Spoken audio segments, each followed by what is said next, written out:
Why professional organizations are great for the plumbing industry. Now, I've been in best practice groups, but here lately, I've been doing a lot of work with PHCC, and I have a special guest in here. Tony, tell everybody who you are and what you do. My name's Tony Bertolino. I'm a plumber out of Virginia with my brother. We have a company there.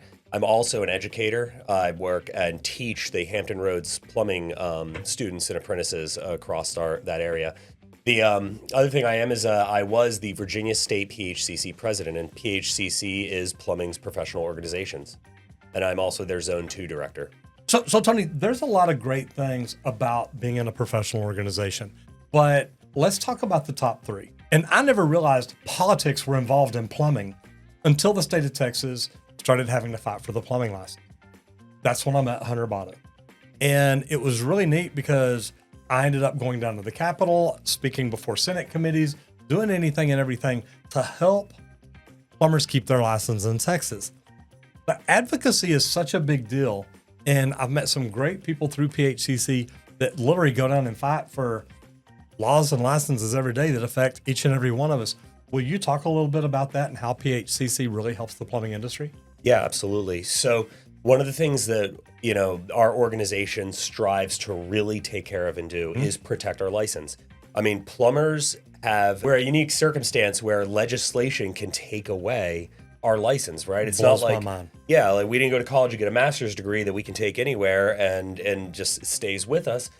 We get a trades license that's given to us by the state based on us passing a test. So if they want to get rid of this license, it's gone.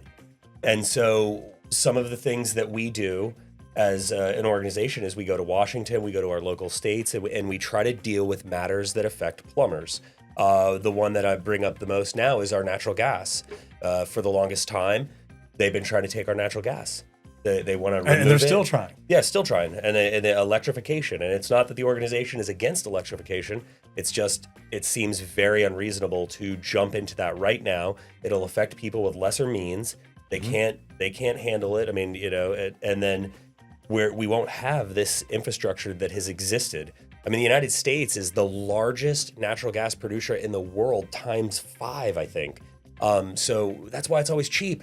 Our gas doesn't go up in the wintertime. It doesn't go up in the summertime. Our electricity does. And so we fight these types of issues.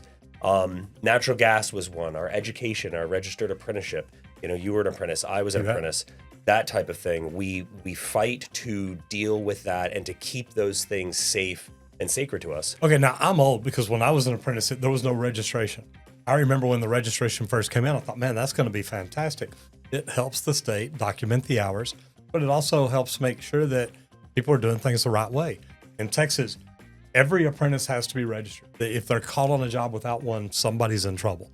So advocacy is huge. What else? The education that y'all do is amazing. And I know a plumber that actually joined PHCC as an apprentice because he wanted to go through the training program. He wanted to get his master's a year faster, or he wanted to get his master's 3 years faster. In Texas, you've got to go through a DOL training program the first 4 years in order to take your master exam a year later. If you don't go through a DOL training program, you've got to wait 4 years to get your master. He actually signed up, became a member of PHCC, went through the apprentice training program for 4 years, just so he could get his master's earlier. But he loved it, said it was phenomenal. Tell me a little bit about the education. So PHCC focuses on education, almost as much as we do the legislative side. It is paramount to us that we produce a apprentice or a plumber that isn't just a guy who can change a faucet. Right. You know what I mean? We didn't part them out, and it's like we want them to have a full, encompassing range of skills so that they can do what you and I have done for our whole. We want it, right? Plumbing is about health and safety. Us plumbers, most of us talk about how we're the health of the nation, but the reality is that we doubled the lives of Europeans and Americans with these systems that exist. We give people more time. We want more plumbers that are capable, understand what's going on, and are good enough to further this country's infrastructure.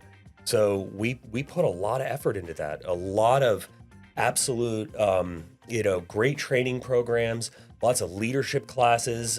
Virginia, our PHCC, we put together what's called the Future Leaders. We're taking your employees at no cost to you as a member, and we're training them into leadership programs so that they are more valuable to them and more valuable for themselves. You talked about that last night. And I think that's great because it not just makes them better employees, it makes them better people. And the skills that we learn through our trades, we incorporate into our home life and the way we communicate with people and things like that. So when you talked about that last night, I really loved it. What's one more thing that is a great benefit of being part of an organization like PHCC? So PHCC has, we have what's called QSC. It's Quality Service Contractors. And what it does is, when I started, I didn't go to school for business. Right. Yeah. Most plumbers didn't. Yeah. I had no idea. So I was winging it. I'm good at plumbing. I was able to run around. I know how to balance a checkbook. Here we go. Oh, we don't even do that anymore. I know, it never happens. So we're totally ready to go. The reality is there are a lot of finer details to running a business, a lot of things to be thinking about, and a lot of nuances that are really important in our trade. And, the PHCC offers the QSC as this group where I can go in and I could sit down and I talk to other contractors who have been in my shoes and have gotten bigger and better or have dealt with the things that are a real problem that I'm dealing with. And hey, Tony, you don't worry about it. This is what I went through. This is how I did. Roger, what can I do with this type of scenario that I'm involved in right now? And how can I do better and be better? And you have like-minded individuals who are there just to help you. And that is, it speaks volumes. The people who are part of it have grown their company significantly. What's really neat about that, and I've been part of Best Practice Group, QSC, Quality Service Contractors, yes, is a best practice group. And they give you tools, they give you materials, they give you coaches, they give you training. A lot of things that a lot of tradespeople don't even know is out there. What I loved about it whenever I first heard about it is that it gives you the things that you need to learn to run your business. And my first coach was Michael Gerber, the small business guru. And one big thing he taught us is, look, we don't even know what we don't know until you walk in these rooms and meet with these people and learn from these people. I have no idea the things you really need to be working on to grow your business.